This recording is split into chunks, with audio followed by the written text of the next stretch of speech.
اللہ کے محبوب علیہ الصلوۃ والسلام نے ایک بڑی خوبصورت بات ارشاد فرمائی، ذرا سنیے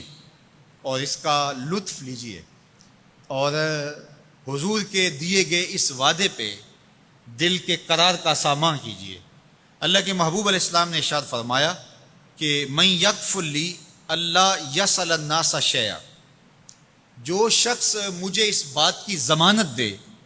کہ وہ اللہ کے علاوہ کبھی بھی کسی سے کوئی سوال نہیں کرے گا، جب بھی کوئی مشکل ہوئی، جب بھی تکلیف ہوئی تو وہ سوال مالک کی دہلیز پہ کرے گا،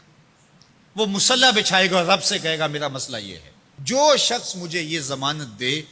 کہ وہ اللہ کی دہلیز پہ اپنے سوال رکھے گا، اللہ کے علاوہ کسی سے نہیں کہے گا، اللہ کے محبوب فرماتے ہیں اتکفل لہ بالجنہ، میں اس کو جنت کی ضمانت دیتا ہوں۔ اور یہ روایت حضرت ثوبان رضی اللہ تعالی عنہ سے مروی ہے۔ حضرت ثوبان نے جب حضور سے یہ فرمان سنا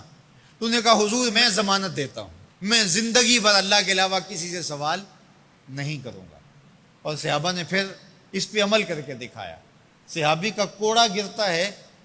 اور وہ بھی گھوڑے سے نیچے اتر کے خود اٹھاتا ہے، کہا جاتا ہے جناب آپ نے کہہ دیا ہوتا ہم اٹھا کے دے دیتے، کہا ہاں نہیں، ہم نے حضور سے عہد کیا تھا کہ اللہ کے علاوہ کسی سے سوال نہیں کریں گے۔ تو انہوں نے اتنا لحاظ رکھا اور اپنے وعدے کی پاسداری اس انداز سے بھی کی۔ تو یہ ہے وہ دولت جو کسی بندے کو اللہ صالح اعمال کے نتیجے میں عطا کرتا ہے۔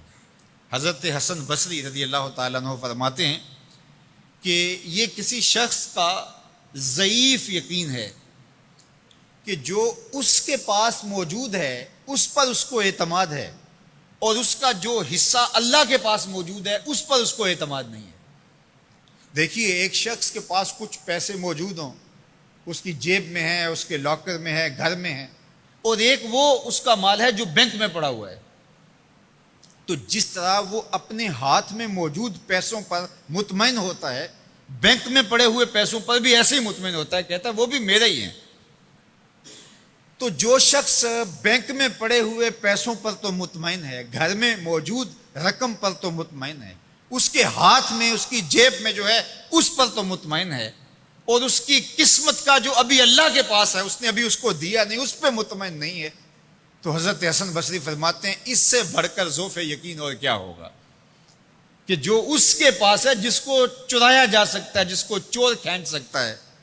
جو گر سکتا ہے، جو چھینا جا سکتا ہے، اس پہ تو یقین کر رہا ہے کہ یہ میرا ہے، اور جو اس کا حصہ اللہ کے ہاں ہے اس پہ یقین نہیں کر رہا، تو کہا کہ اس سے بڑھ کر پھر اور ذوف کیا ہو سکتا ہے۔ اس لیے اپنی زندگی میں قناعت کا نور رکھنے والے ہی مطمئن زندگی گزارتے ہیں۔ ابن جوزی نے کہا تھا کہ جس شخص کی زندگی میں قناعت آ گئی اس کی زندگی مطمئن ہو گئی، اور جس شخص کی زندگی میں طمع آ گیا اس کی زندگی گھٹن کا شکار ہوگی، اذیت کا شکار ہوگی۔ حضرت سہل بن سعد الساعدی رضی اللہ تعالی عنہ سے یہ روایت مروی ہے کہ ایک شخص حضور کی خدمت میں آیا اور اس نے حضور سے ایک عجیب سوال کیا۔ اس نے کہا حضور مجھے کوئی ایسا عمل ارشاد فرما دیجئے کہ اگر میں وہ کروں تو مجھ سے اللہ بھی پیار کرے اور اللہ کی مخلوق بھی مجھ سے پیار کرے، ایک عمل ایسا بتا دیجئے اگر میں وہ عمل بجا لاؤں تو اللہ مجھ سے پیار کرے اور اس کی مخلوق بھی مجھ سے پیار کرے۔ اللہ کے محبوب نے اس کو جو جواب دیا اس کا مفہوم سن لیجئے۔ آقا کریم نے فرمایا جو دنیا میں موجود ہے، میسر ہے، اس سے بے رغبت ہو جا، تیری ضرورتیں تو پوری ہوں گی، اس میں تو کوئی شک نہیں، لیکن تیری رغبت ادھر نہ رہے، زہد فی الدنیا اختیار کر لے، تو تجھ سے اللہ پیار کرے گا کہ یہ بندہ دنیا میں رہ کے بھی دنیا کا نہیں میرا ہے، اور جو لوگوں کے پاس ہے ان سے بے نیاز ہو جا تو لوگ تجھ سے پیار کریں گے، اور اگر تو لوگوں کی جیبوں پہ نظر رکھے گا اور لوگوں کی دولت میں، ان کے مال میں تجھے رغبت ہوگی تو فرمایا کہ پھر لوگ تجھ سے دور ہٹ جائیں گے۔ تو اللہ قناعت کا نور عطا فرماتا ہے شخص کو جو اچھے اور صالح اعمال بجا لائے۔